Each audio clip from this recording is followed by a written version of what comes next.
ఈ మధ్య యూట్యూబ్లో ఒక బాగా పేరొందిన ప్రముఖ ప్రవచనకర్త ఒకతను పెళ్లి ఎవరు నిర్ణయించాలో చెప్తుంటే విన్నాను. అతను చెప్పే మాటలపై నాకు చాలా గౌరవం ఉంది కాబట్టే విన్నాను. కానీ పెళ్లి అనే వ్యక్తిగత విషయంలో మాత్రం అతను చెప్పింది కరెక్ట్ కాదేమో అనిపించింది.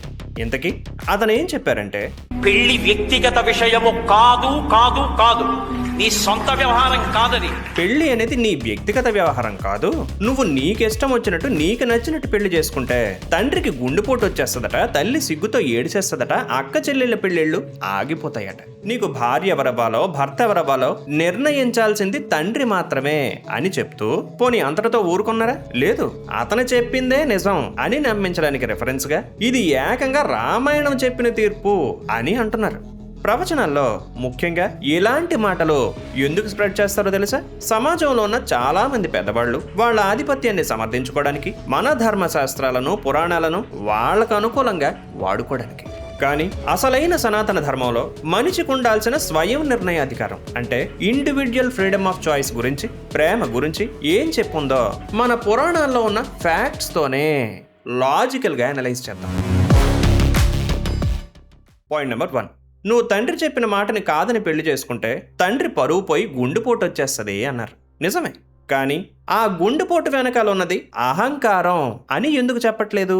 దానికి మన పురాణాల్లో పర్ఫెక్ట్ ఉదాహరణ దక్షుడు. సతీదేవి తన తండ్రి అయిన దక్షుడు ఇష్టానికి వ్యతిరేకంగా శివుణ్ణి ఇష్టపడి పెళ్లి చేసుకుంటది. దక్షుడు అంటే సాక్షాత్తు ప్రజాపతి, అంతులేని అధికారంతో ఉన్నవాడు. తన కంట్రోల్ దాటి తన కూతురు తనకి ఏ మాత్రం నచ్చని శ్మశానాల్లో తిరిగే శివుణ్ణి పెళ్లి చేసుకుంది అన్నదే అతని కోపం. అక్కడ దక్షుడికి వచ్చింది కూతురి మీద ప్రేమ కాదు, నా కూతురు నా మాట వినలేదు అనే అహంకారం. ఆ పరువు పోయిందనే ఈగోతోటే శివుణ్ణి అవమానించాడు. చివరికి సతీదేవి ప్రాణత్యాగం చేసే పరిస్థితి తెచ్చాడు. ఈ రోజు సమాజంలో కులం తక్కువ వాడిని చేసుకుంటే పరువు పోతుంది అని పరువు హత్యలు చేస్తున్న వాళ్ళకి ఆనాడు దక్షుడికి ఏమన్నా తేడా ఉందా? ఆ తండ్రికి తన అహంకారం మీద ఉన్న ప్రేమ, సొంత పరువు మీద ఉన్న ప్రేమ ఒక బిడ్డ జీవితాన్ని ఎంతలా నాశనం చేస్తుందో చెప్పడానికి ఎంతకంటే గొప్ప ఉదాహరణ ఉందా? సో తండ్రికి వచ్చే ఆ గుండెపోటు ప్రేమ వల్ల వచ్చేది కాదు, దక్షుడిలాగే ఈగో దెబ్బతినడం వల్ల వచ్చేది అని మన పురాణాలే ఘోషిస్తున్నాయి.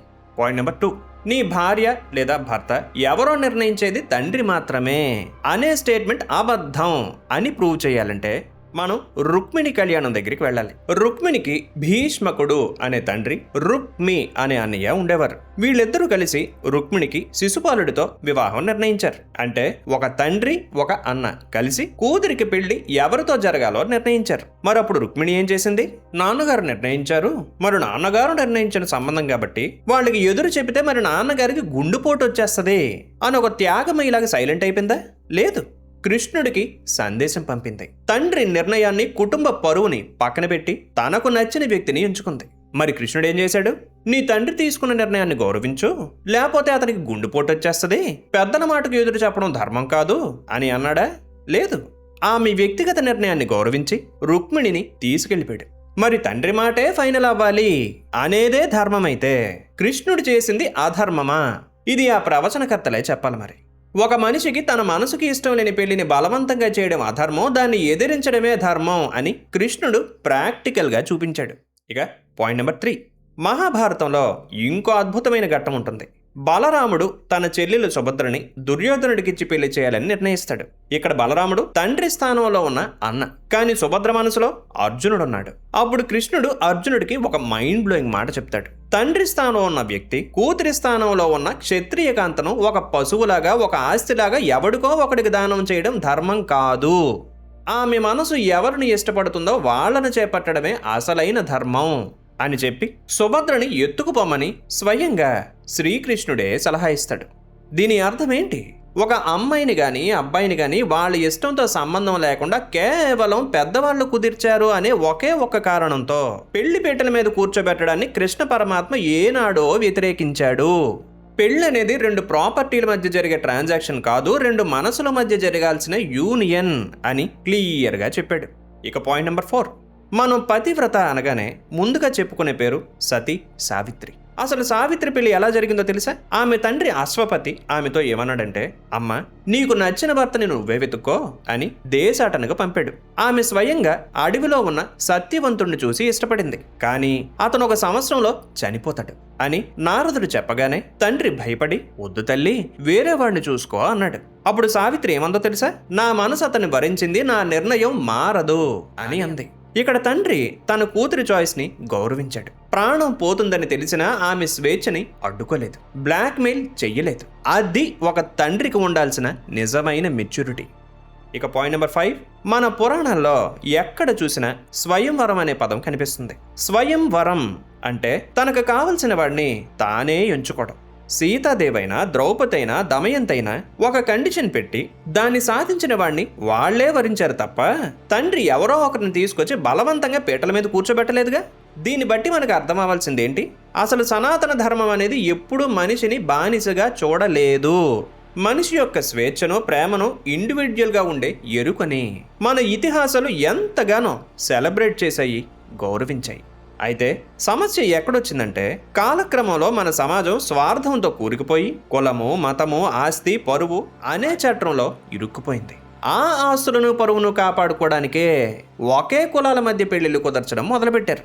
దాన్ని జస్టిఫై చేసుకోవడానికి మన పురాణాలను వాళ్ళకి నచ్చినట్లుగా వక్రీకరించి కట్ చేసి, ఇదిగో చూసారా రామాయణంలో రాముడు ఏం చెప్పాడో, కాబట్టి తండ్రి మాటే ఫైనల్ అని బ్రెయిన్ వాష్ చేయడం మొదలెట్టారు. తండ్రికి పిల్లల పట్ల ఒక బాధ్యత ఉంటది. అయితే అది వాళ్ళకి ఏది మంచో ఏది చెడో చెప్పడం వరకు మాత్రమే, వాళ్ళకి లైఫ్ టూల్స్ని ఇవ్వడం వరకు మాత్రమే. అంతేగాని నీ జీవితాన్ని డ్రైవ్ చేసే స్టీరింగ్ నా చేతిలోనే ఉంటది అని అనడం పితృస్వామ్య ఆధిపత్యం. సంప్రదాయం, ధర్మం పేరుతో ఇలా ఎమోషనల్ బ్లాక్మెయిల్ని, పితృస్వామ్య ఆధిపత్యాన్ని సమర్థిస్తూ ప్రవచనకర్తల పొజిషన్లో ఉన్నోళ్లే ఇలా మాట్లాడితే సాధారణంగా ఇవన్నీ వింటున్న తల్లిదండ్రులు అదే నిజమైన ధర్మం కావాలా అనుకొని తమ పిల్లలకుండే స్వేచ్ఛని మరింత కాలరాసే ప్రమాదం ఉంది. ఇదిగో చూసావా ఆ ప్రవచనకర్త గారే ఇలా చెప్పారు, కాబట్టి నేను నా పిల్లలకుండే ఇష్టాన్ని చంపేసినా తప్పులేదు, నేను వాళ్ళని కంట్రోల్ చేయడమే నా ధర్మం అని వాళ్ళ అహంకారానికి మనమే ఒక లైసెన్స్ ఇచ్చినట్టు అవుతుంది. నాయకులైన, ప్రవచనకర్తలైన సమాజాన్ని జాగృతం చేయాలి గాని పాతబడిపోయిన సామాజిక భయాలను, కుటుంబ పరువు అనే భ్రమలను మళ్ళీ మళ్ళీ నూరిపోయకూడదు. ఇక్కడ నా ఉద్దేశం ఆ ప్రవచనకర్తల్ని విమర్శించడం కాదు, వాళ్ళ మాటల్లో దాగి ఉన్న ఆ సోషల్ కండిషనింగ్ని ప్రశ్నించడం మాత్రమే.